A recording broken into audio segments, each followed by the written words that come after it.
Good morning, students. Now, today we are going to discuss revision exercise of poem number 1, Teach Me to Listen Lord, written by Anonymous from 12th General English textbook.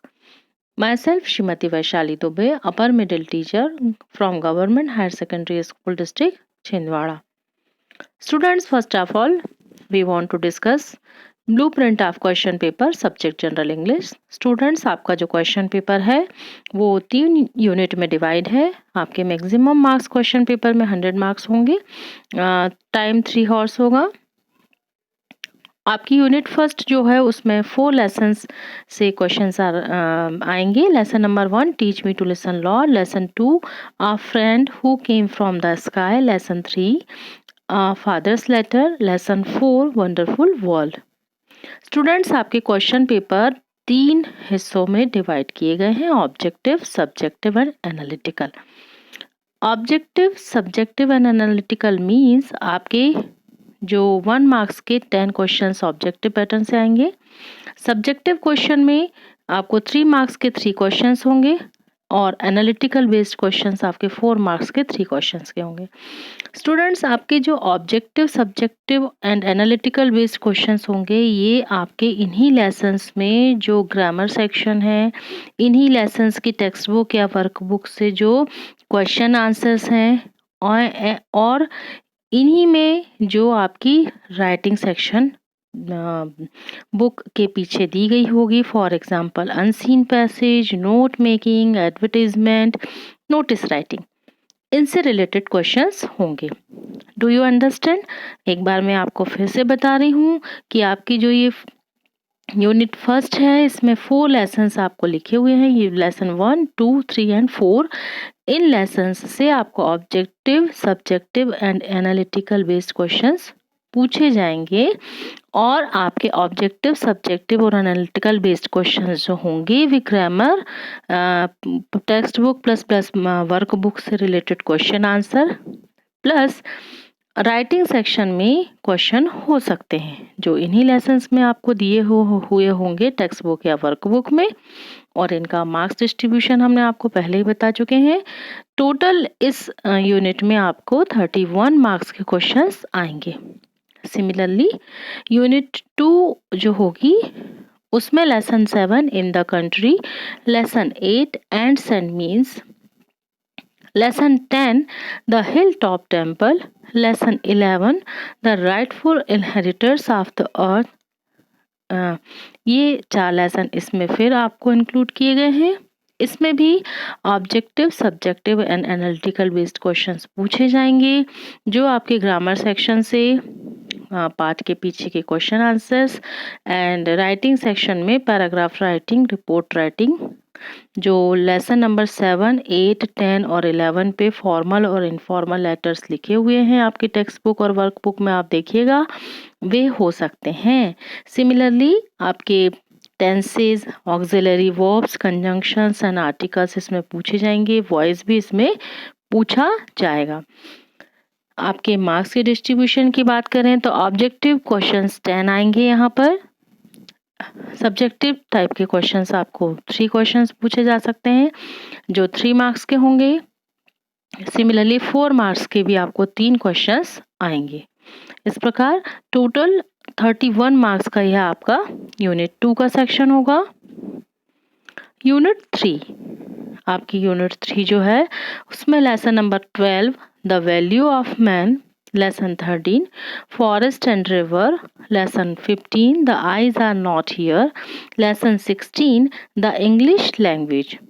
इसमें भी objective, subjective analytical based questions होंगे जिसमें 10 questions objective होंगे, 3 marks के 3 questions होंगे, 4 marks के 4 questions होंगे। आपका टोटल 38 मार्क्स का यह यूनिट होगा।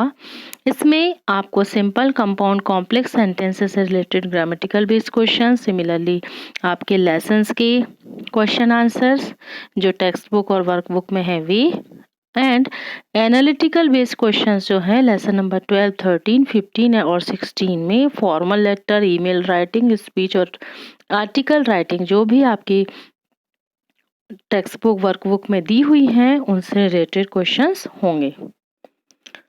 Students, all the questions objective, subjective and analytical will be asked from the textbook as well as from the workbook and grammar.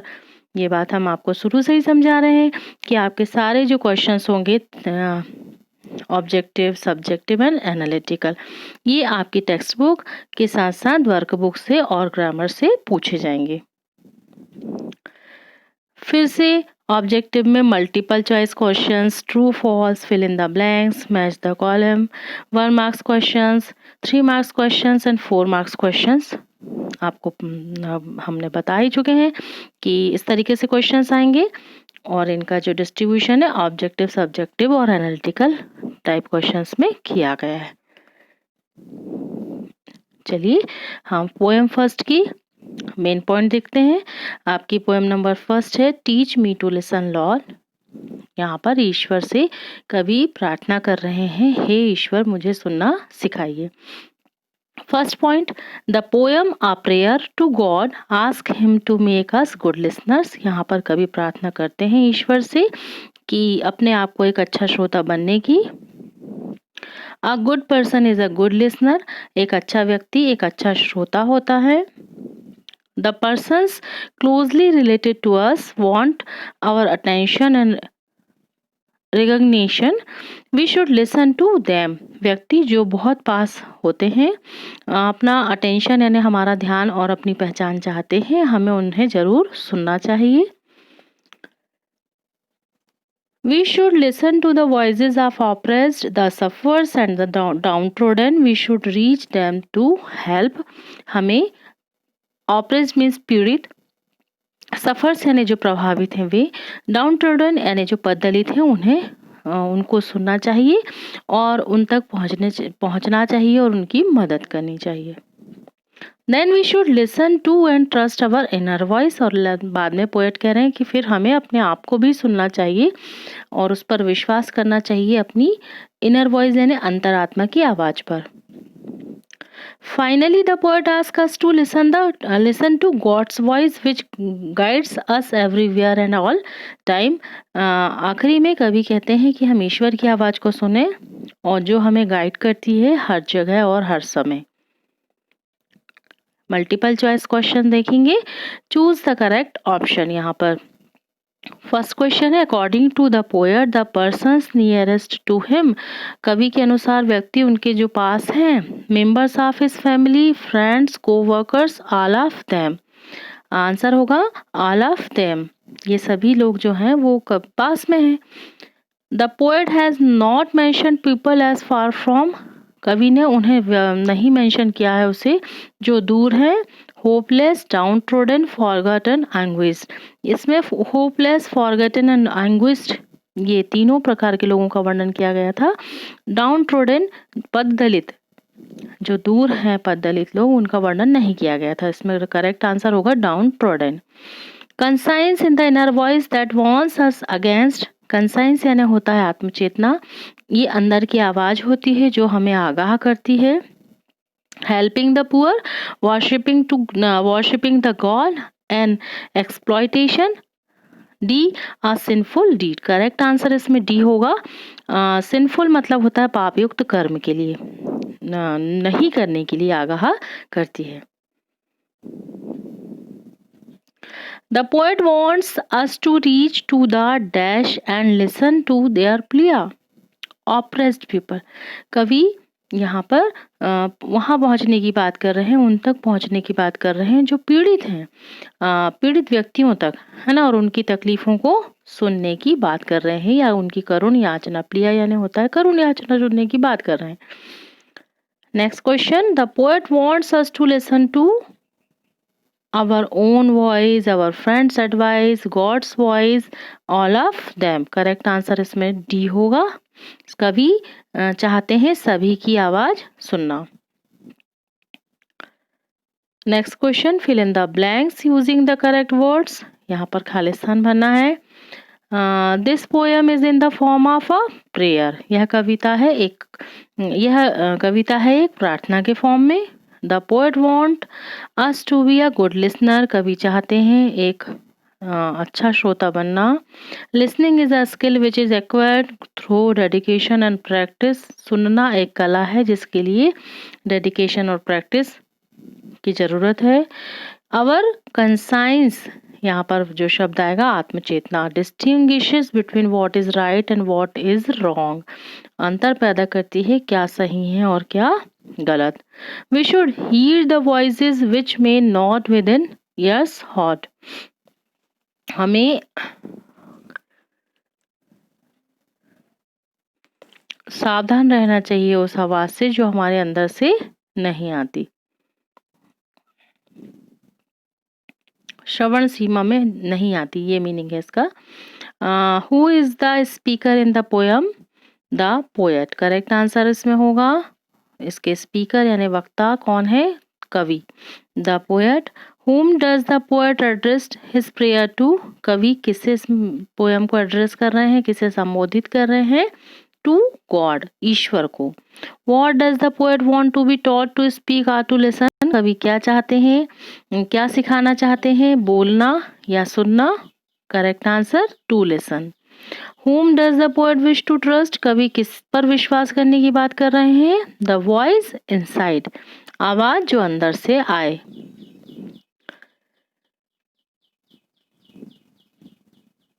My family, my friends and my co-workers are the persons. मेरे परिवार, मेरे दोस्त और मेरे जो सहपाठी हैं वे हैं। Nearest me, पास में।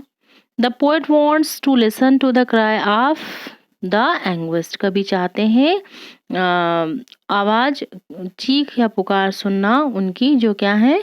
anguished है, मतलब दुखी है।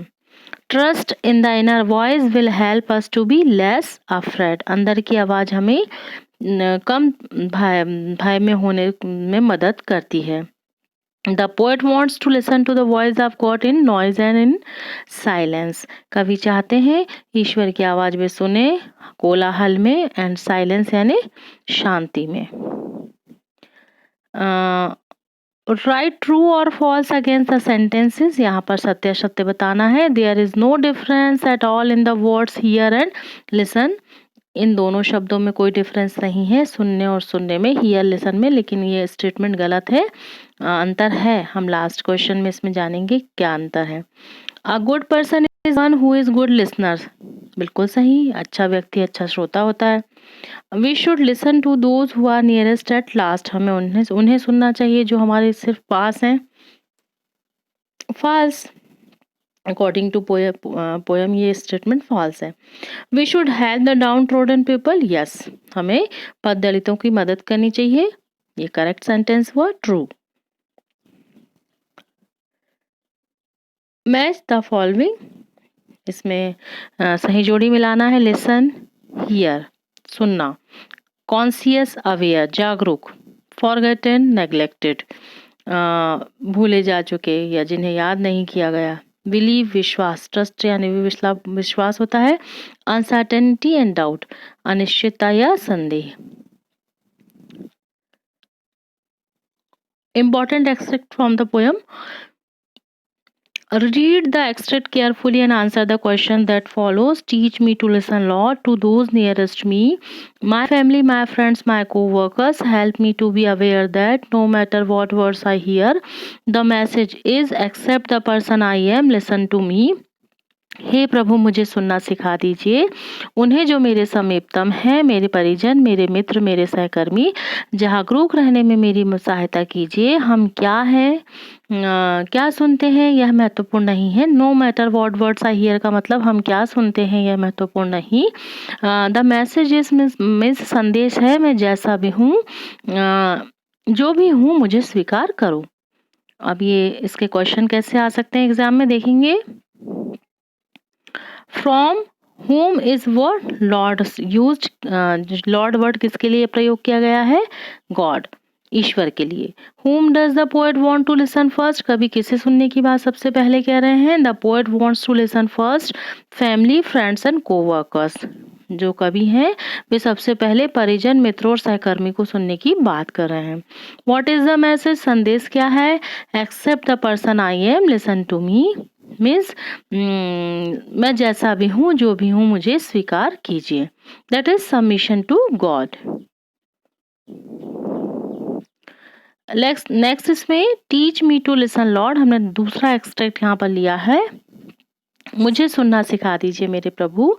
To those far from me, जो मुझसे दूरस्थ हैं, the whisper of the hopeless, the plea of the forgotten, the cry of the anguished, जो निराशजनों की फुसफुसाहट, विस्पर यानी होता है धीमी आवाज में बोलना, भूले बिसरे जनों की करुण याचना, और कष्टित जन जो है, एंग्विस्ड यानी जो परेशानी में है, मुश्किल में है, उनकी पुकार या चीख।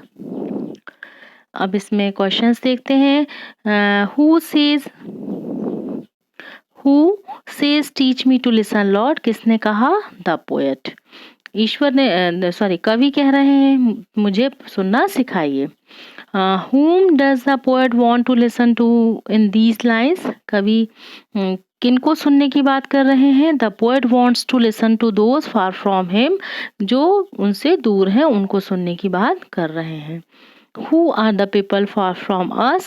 वे कौन है जो हमसे दूर हैं? The people far from us are the hopeless, the forgotten and the anguished, जो आशाहीन है, भूले जा चुके हैं, और जो दुखी हैं वे हमसे दूर हैं। नेक्स्ट स्टैंजा, नेक्स्ट एक्सट्रैक्ट हमने लिया है। Teach me to listen lord to myself, help me to be less afraid, to trust the voice inside in the deepest part of me. मुझे सिखा दीजिए हे प्रभु, स्वयं की आवाज़ को सुनना, सहायता कीजिए कि मैं कभी भयभीत ना हूँ। Help me to be less afraid का मतलब है सहायता कीजिए कि मैं कभी भयभीत ना हूँ।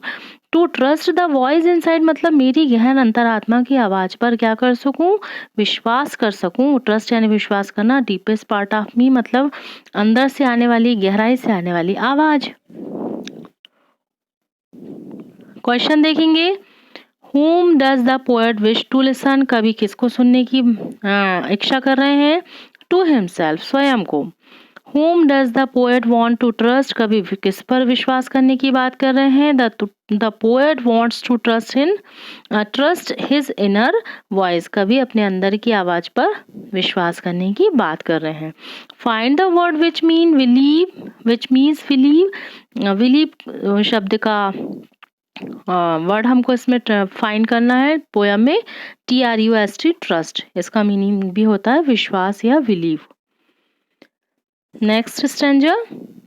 Teach me to listen Lord for your voice in busyness and in boredom, in certainty and in doubt, in noise and in silence, teach me to listen Lord. ईश्वर सिखा दीजिए मुझे आपकी आवाज सुनना मेरे प्रभु, व्यस्तता में, नीरसता में, निश्चितता में, संदेह में, शोर में, मौन में, मुझे सुनना सिखा दीजिए मेरे प्रभु। क्वेश्चंस देखेंगे। Whose voice does the poet want to listen to? कवि किसकी आवाज को सुनने की बात कर रहे हैं? God's, ईश्वर की। When does the poet wish to listen to the voice of God? कब कवि ईश्वर की आवाज को सुनने की इच्छा कर रहे हैं? The poet wishes to listen the voice of God in busyness, in boredom, in certainty, in doubt, in noise and in silence. कवि व्यस्तता में, नीरसता में, निश्चितता में, संदेह में, शोर में और मौन में ईश्वर की आवाज को सुनने की इच्छा कर रहे हैं। Give the noun form of doubtful and silent and correct answer. Doubtful का नाउन वर्ड होगा DOUBT, डाउट, एंड साइलेंट का नाउन वर्ड होगा SILENCE, silence. Answer the following questions, ये सब्जेक्टिव हो सकते हैं। What message do those who are our nearest give us? जो हमारे सबसे करीब है वे हमें क्या संदेश देते हैं? They give the message that they must be listened and must be accepted as they are, means वे यह संदेश देते हैं कि उन्हें सुना जाए तथा जैसे भी वे हैं वैसे ही उन्हें स्वीकार किया जाए। Who are the people far from us? जो हमसे बहुत दूर हैं वे लोग कौन हैं?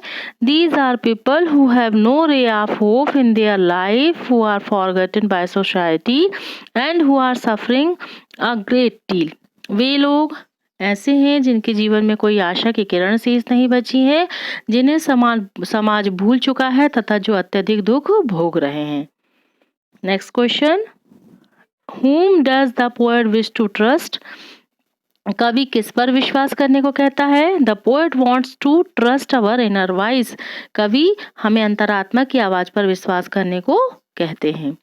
What do you suppose the hopeless, the forgotten, the anguished want to tell us? कवि कब ईश्वर की आवाज को ध्यानपूर्वक what do you suppose means जो निराश है, समाज द्वारा विस्मृत और अत्यधिक दुखी हैं, ऐसे लोग हमसे क्या कहना चाहते हैं? They want to tell us to give them our sympathy, love and care. वे जो निराश हैं वे हमसे संवेदना, प्यार और संरक्षण देने का आग्रह करते हैं। How could listening to one's inner voice be helpful? अपनी अंतरात्मा की आवाज़ सुनना किस प्रकार सहायक हो सकता है? It helps us in becoming less afraid as well as gives us proper guidance.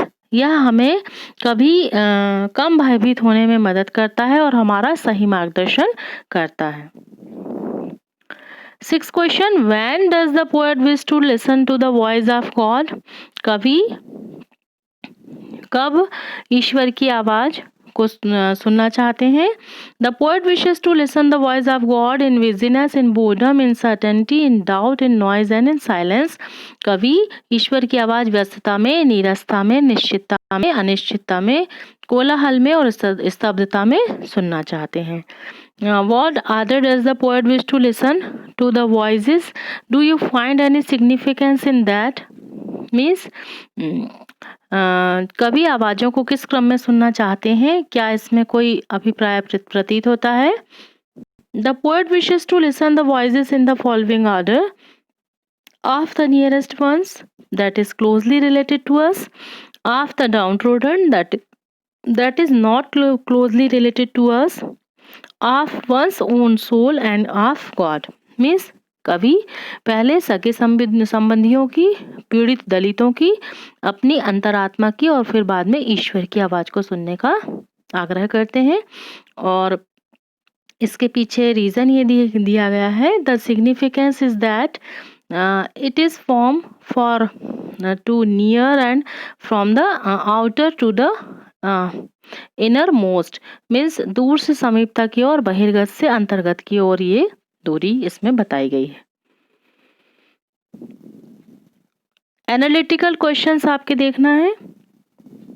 Analytical questions में फर्स्ट क्वेश्चन है, what is the central idea? Summary of the poem. The central idea of the poem is that a good person is essentially a good listener. We should do our duty to our dear ones and near ones. Then we should help the downtrodden. We should listen to our inner voice and the voice of God. We should trust it. It will save us from sins and fear. It will guide us everywhere and every time. Means कविता का भाव है कि जो एक अच्छा व्यक्ति होता है वह निश्चित रूप से अच्छा श्रोता होता है। हमें अपने निकटस्थों के प्रति अपने कर्तव्यों का निर्वहन करना चाहिए। फिर हमें दुखी पददलितों की सहायता करना चाहिए। हमें अपनी अंतरात्मा और ईश्वर की आवाज़ को सुनना चाहिए। हमें उस पर विश्वास करना चाहिए। यह हमें पाप कर्मों और भय से बचाएगी और सर्वत्र और सदैव हमारा मार्गदर्शन करेगी। Next question, What are the difference between hearing and listening? Hearing और listening के बीच में अंतर क्या है? Hearing is simply the act of perceiving sound by the ear. If you are not hearing impaired, hearing simply happens. Means श्रवण केवल ध्वनि को कान के द्वारा सुनने का कार्य है। यदि आप नहीं जुड़ रहे हैं, नहीं ध्यान दे रहे हैं, तो भी ये जो है एक सामान्य रूप से होते रहता है। However, listening however is something you consciously choose to do. Listening requires concentration. Means हालांकि यह सुनना कुछ ऐसा है जिसे आप जानबूझकर करना चाहते हैं, इसमें ध्यान की जरूरत होती है। So that your brain processes meaning from words and sentences. ताकि आपका मस्तिष्क जो है वो शब्दों और वाक्यों को समझ सके। ये एग्जैक्ट डेफिनेशन होती है सुनने की, मतलब इसमें आपको कंसंट्रेशन की ज़रूरत होती है और आप जो है आपका जो मस्तिष्क है, ब्रेन जो है, वह एक प्रोसेस के थ्रू आपके शब्दों और सेंटेंस पर ध्यान देता है। That is called listening. Next question, what is the meaning of word conscience? Conscience की क्या मीनिंग है? The part of your mind that tells you if what you are doing is right or wrong. दिमाग का या मस्तिष्क का वह हिस्सा, उसे आत्मचेतना कहा जाता है, जो सही और गलत का अंतर बताता है। What are the 4 qualities of good listener? एक अच्छे श्रोता की क्या क्वालिटीज हैं? 4 क्वालिटी यहाँ देना है। हमने इसमें 6 क्वालिटीज लिखी हैं, आपको जो भी लगे आप ले सकते हैं। You are in here and now, एक अच्छा श्रोता जो है वह यही होता है जहाँ वो सुनता होता है। अब यू आर क्यूरियस, आप क्या होंगे? जिज्ञासु होंगे। You are sincere open minded, आप सिंसियर होंगे, खुले दिमाग में होंगे। यू डोंट जज प्री मैच्योरली, और आप पहले से ही जजमेंट नहीं रखेंगे। You accepted other opinions and can dial back your own, और आप आप दूसरों के ओपिनियन को एक्सेप्ट करेंगे और बाद में अपनी ओपिनियन को देंगे और या बताएंगे जो भी। और यू डोंट इंटरप्ट, और आप बीच में नहीं टोका टाकी करेंगे। ये एक गुड लिसनर की क्वालिटी हुई। स्टूडेंट्स, मुझे आशा है ये आपको समझ में आया होगा, आप इसे याद कीजिएगा, आपके एग्जाम के लिए हेल्पफुल होगा। Thank you for watching, have a nice day.